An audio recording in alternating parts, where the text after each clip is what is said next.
to build something undeniable. After Marvel has come out with fish food after fish food, flop after flop, with Loki being one of those very rare wins that you actually want to watch over, particularly in season 2.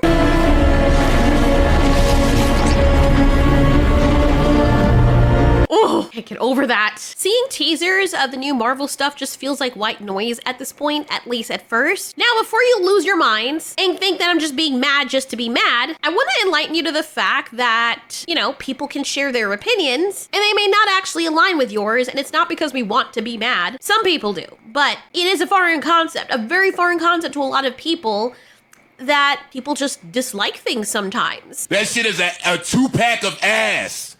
The fuck are you talking about? That shit stinks. My mother has a collection of these asylum movies, and they were really freaking bad. They were interesting concepts and stories, no doubt, but most people universally agreed that they were really freaking bad. Were we all just being mad just to be mad? Were we all just hating those asylum movies just because we wanted to hate those asylum movies? No, they were just objectively bad movies, and over time, they won the hearts of many people, so it's okay.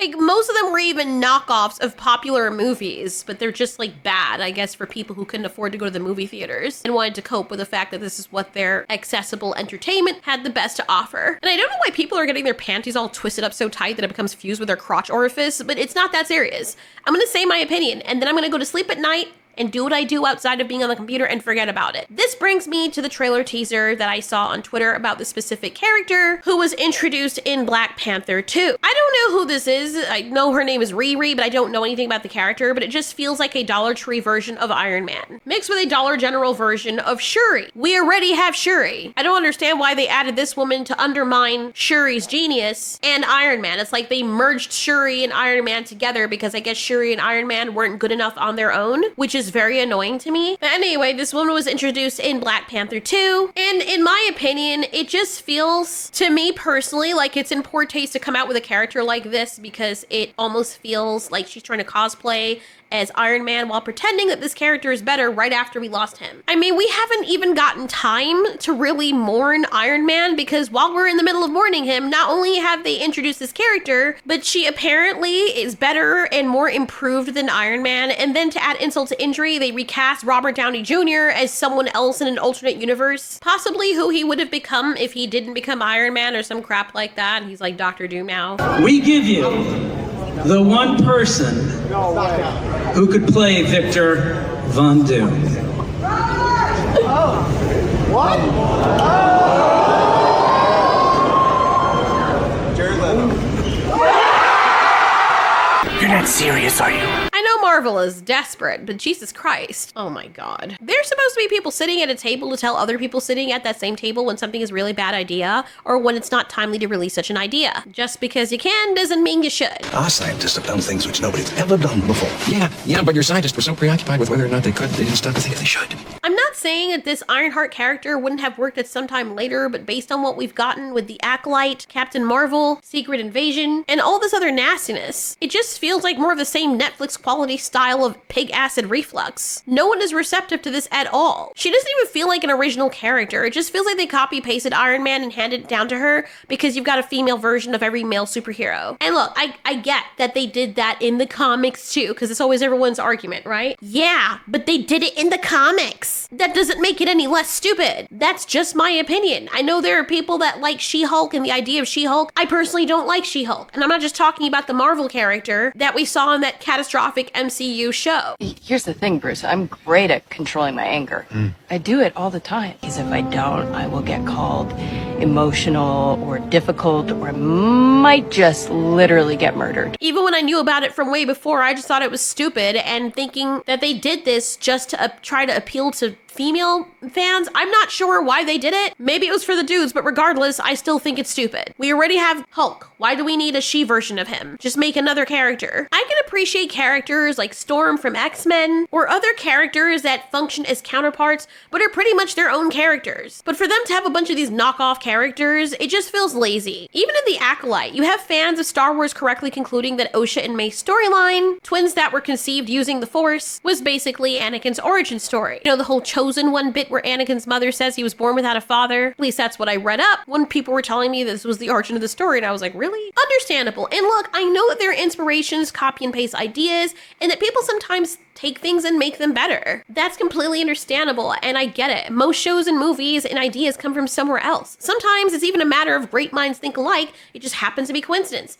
However, when you're talking about something within the exact same universe, and not even much time has passed between two similar stories, like those characters still existed only a few years ago, and then you have them be almost exactly the same, it comes off to me as very lazy and like a blatant cash grab. Everyone loved War Machine or Rhodey, but let's face it, if they made an entire show just based on him, it would feel like a lazy cash grab too. He basically is sidekick Iron Man, and that's the vibe that Riri is giving. I know there are people who are going to say, well, if you don't like it, then don't watch it. Don't worry. There's a bunch of us who won't watch it. And I just hope these same people aren't the ones later wondering why nobody's tuning in. That doesn't take away our right to express what we're seeing, though. And I don't know, call me crazy. Is there a law I missed where once a trailer drops, you're not allowed to criticize it or say how much you're not excited about seeing it? When a trailer comes out and people are excited, nobody bats an eye. People are quick to just say, oh, look, the fans seem really receptive to this trailer. How nice. People seem to really like it. But when a lot of people express the opposite sentiment, all of a sudden it's a problem. You're only allowed to agree with positive perceptions,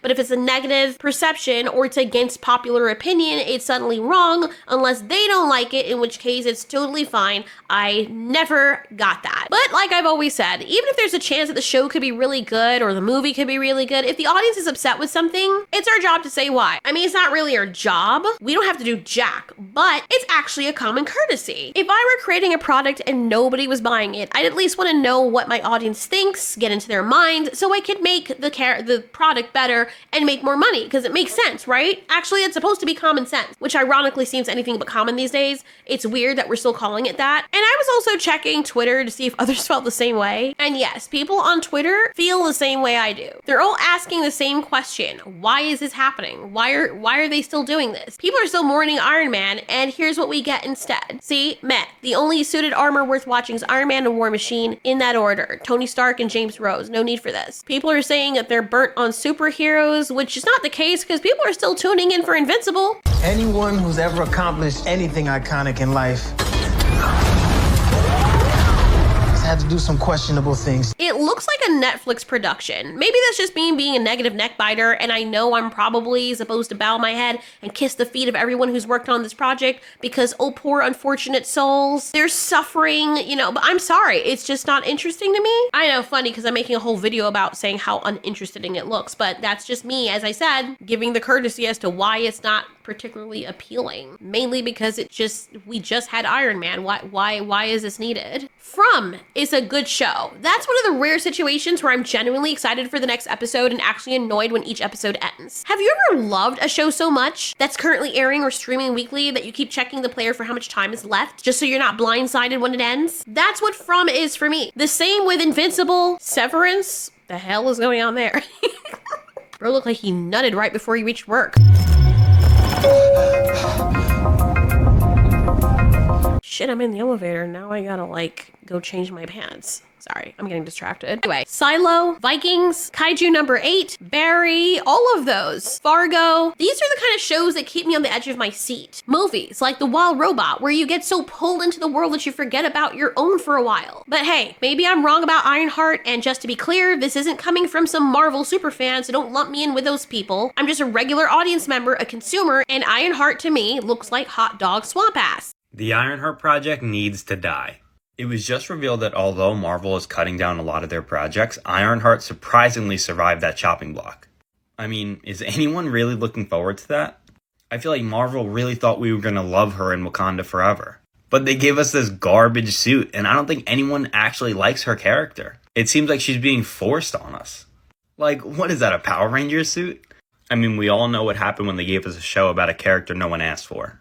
Echo had maybe a good 10 minutes of the show, and it was all because of Daredevil. I don't know why we keep getting shows about characters no one wants to watch a show about. Now, aside from that, some of these Marvel lineups I do see are interesting. I want to know what Marvel zombies are. Wonder Man, I am really interested in what that is. I know we got Wonder Woman from DC, but what the frick is Wonder Man supposed to be? I also like this actor. He's very likable. Where'd I see him from? Still have to watch Punisher and Daredevil and Penguin. I've heard good things about those as well. I also like the actors for those shows. So yeah, I was pleasantly surprised with Loki, so I'm not saying that everything that Marvel comes out from here on out is gonna be absolutely horrible, but it just so happens that the Iron Man knockoff for me was just bad. Secret Invasion for me was bad. I do not like what they did with Nick Fury when they pussified him. It was just weird. It's like they brought him into that show just to shame his character and break him and make him stay broken. Also, I know it's weird for people to hear this, but if you have supporting characters that are badass, they don't need their own shows. Bucky and Falcon are one of those rare,